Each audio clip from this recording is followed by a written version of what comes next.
Let's improve English. Welcome to Let's Improve English.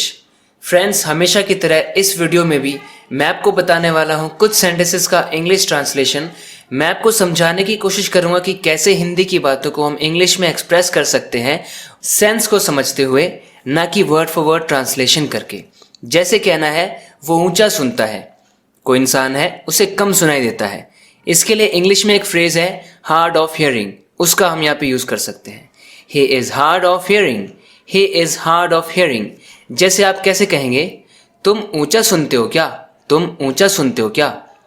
तो ये question है, तो इसमें हम कह सकते हैं are you hard of hearing, are you hard of hearing. क्या तुम्हें कम सुनता है, क्या तुम्हें ऊंचा सुनता है।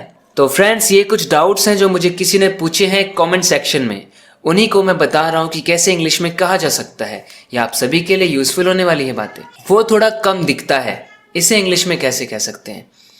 इसके मीनिंग की तरफ अगर हम देखें तो इसका मीनिंग है कि वो जो इंसान है वो कम ही बाहर दिखता है, वो ज़्यादा दिखता नहीं है आसपास, वो दिखता नहीं है, वो ज़्यादा बाहर नहीं रहता है। ये मतलब है इसका, वो थोड़ा कम ही दिखता है। किसी को देख लेना, इसे इंग्लिश में कहते हैं सी समवन अराउंड, सी समबडी अराउंड। समबडी को शॉर्ट में मैंने ऐसे लिख दिया है, सी समबडी अराउंड, यानी किसी को नोटिस कर लेना, किसी का दिख जाना, किसी को हम देख लेते हैं, वो दिख जाता है। हमें कहना है वो कम दिखता है, यानी वो दिखता है, पैसिव कंस्ट्रक्शन है, वो दिखता है, उसे कोई और देखता है, उसे देखा जाता है, वो दिखता है।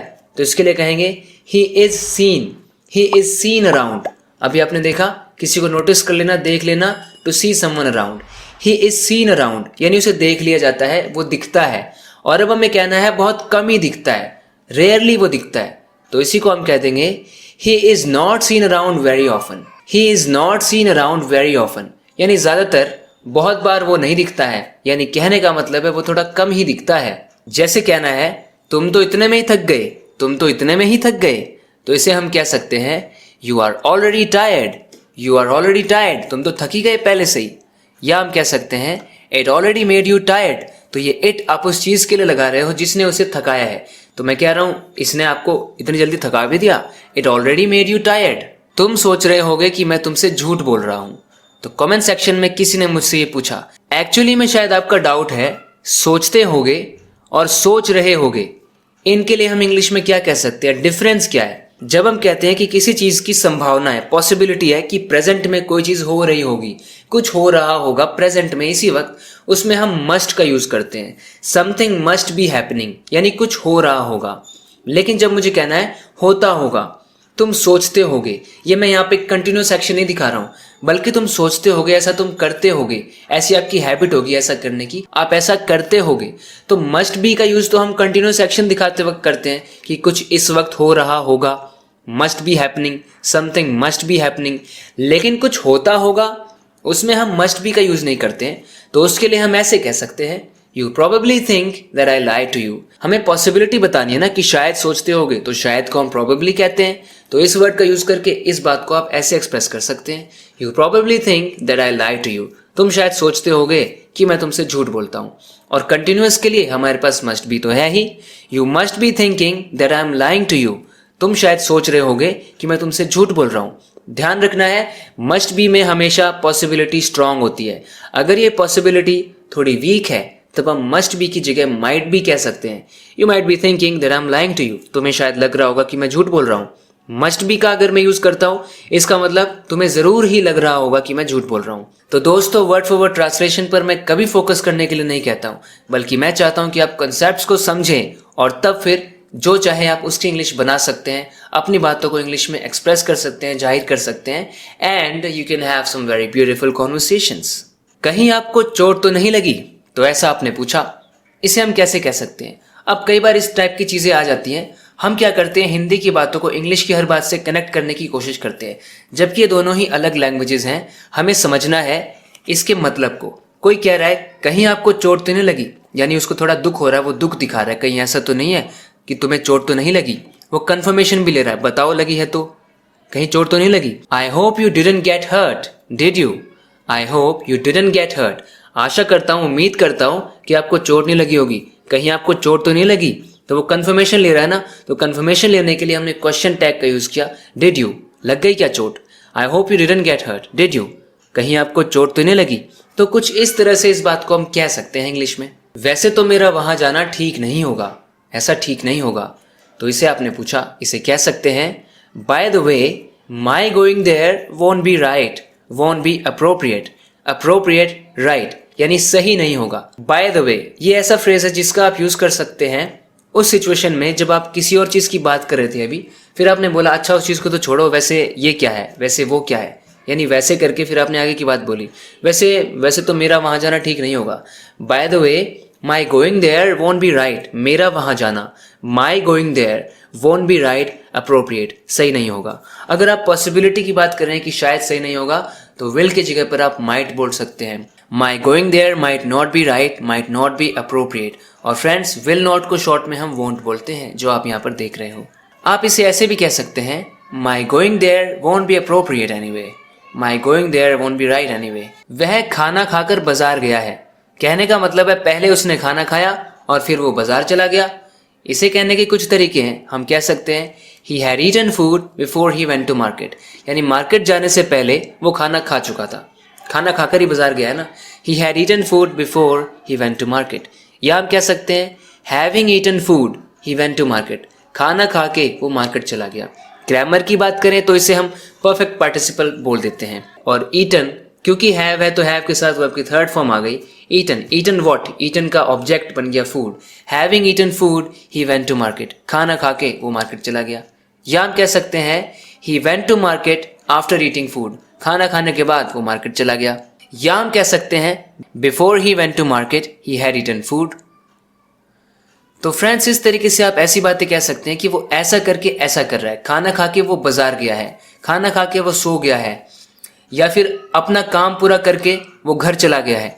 इस तरह की बातों को आप ऐसे बोल सकते हैं, वो मुझे धोखा देकर चली गई, वो मुझे धोखा देकर चली गई। तो इसे कैसे कह सकते हैं, having cheated me she dumped me, उसने मुझे डंप कर दिया। डंप एक्चुअली में हम रिलेशनशिप के लिए करते कि कोई रिलेशनशिप था, उस रिलेशनशिप में से कोई छोड़ के चला गया तो उसने डंप कर दिया। Having cheated me she dumped me. लेकिन जरूरी तो नहीं है कि ऐसी ही बात हो रही हो सकता है कि वो कोई सेल्स पर्सन थी, उसने मुझे कुछ बेचा और फेक प्रोडक्ट बेच के चली गई धोखा देकर, तो ये वाला भी तो धोखा हो सकता है। तो ऐसे में हम डंप का यूज नहीं करेंगे, फिर हम कह सकते हैं she cheated me and left, she cheated me and left. अब हमारा कहने का मतलब ये है ना कि धोखा देकर चली गई, गायब हो गई, दिख ही नहीं रही, पता नहीं कहाँ गई। तो कह सकते हैं she cheated me and disappeared, she cheated me and disappeared. तो इस तरह से आप कह सकते हैं। जैसे अनुराधा गायब हो गई थी ना 1 करोड़ रुपए लेके, अनुराधा शायद आप समझ रहे हैं मैं क्या कह रहा हूं। आज किताब उठाकर भी देखी है, तो हम किसी को ऐसे कह रहे हैं कि आज पढ़ा है, जरा भी किताब उठाकर देखी है। Have you even held your book in your hands today, have you even held, hold मतलब पकड़ना होता है, होल्ड की थर्ड फॉर्म, किताब को हाथ में पकड़ा भी है आज। या कह सकते हैं have you even had a look at your book today, आज किताब को देखा भी है। Have you even touched your book today.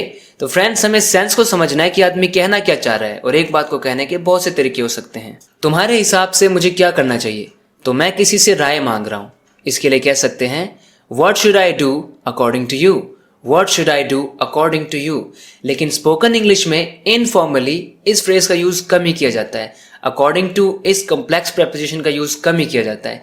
इसकी जगह पे सिर्फ आप इतना कह सकते हैं what do you think I should do, what do you think I should do, तुम्हारे हिसाब से मुझे करना क्या चाहिए। या आप कह सकते हैं what's your opinion about my next move, what's your opinion about my next move. तो आप देख रहे हो, एक ही बात को कहने के बहुत से तरीके हो सकते हैं, इससे भी ज्यादा तरीके इस बात को कहने के हो सकते हैं।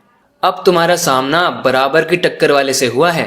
अभी तक तो तुम सब पे अपना ज्यादा ही रौब जमाते थे, अब बराबर की टक्कर वाले से सामना हुआ है। इसके लिए कह सकते हैं you have met your match now, you have met your match now. So ये एक इंग्लिश में इडियम है, to meet your match. If you meet your match that means you have found someone who is equal to you in strength और power, और may be even better than you.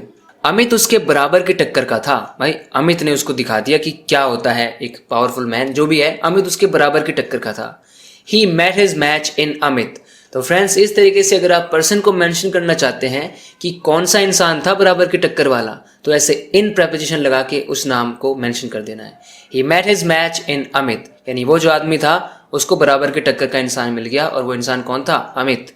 He met his match in Amit. वो इतना शर्मिंदा है कि मुझसे नजरें भी नहीं मिला सकता. नजरें भी नहीं मिला सकता. He is too ashamed to meet my eye. आई बोल सकते हैं या फिर आइज भी बोल सकते हैं. यहाँ पर ब्रैकेट्स में एस का मतलब है एस लगा भी सकते हैं और नहीं भी, इट्स ऑप्शनल. इसे ऐसे भी कह सकते हैं, he is so ashamed that he cannot meet my eyes, या फिर इस टू वाले स्ट्रक्चर से he is too ashamed to meet my eyes. मैं उससे नजरें नहीं मिला पाया. सिंपली इसको अगर पास्ट बना के अगर हमने कहना चाहा तो कैसे कहा जा सकता है? I couldn't meet his eye. I couldn't meet his eyes. क्या तुम मेरी इच्छा के खिलाफ चले जाओगे? कह सकते हैं, will you go against my wish. Will you go against my wish. To go against someone means to do something that person does not want you to do. So will you go against my wish. मैं तुम्हारे खिलाफ कभी नहीं जा सकता. I can never go against you. I can never go against you. I'll do whatever you ask me to do. So friends, that's it for this video. I hope this video has been helpful for you and you have learned something from this video. If you want to keep improving your English just like this, make sure to subscribe to this channel if you haven't already. Thank you very much for watching this video until this point. We'll talk in the next video lesson. Till then, take care of yourself and bye.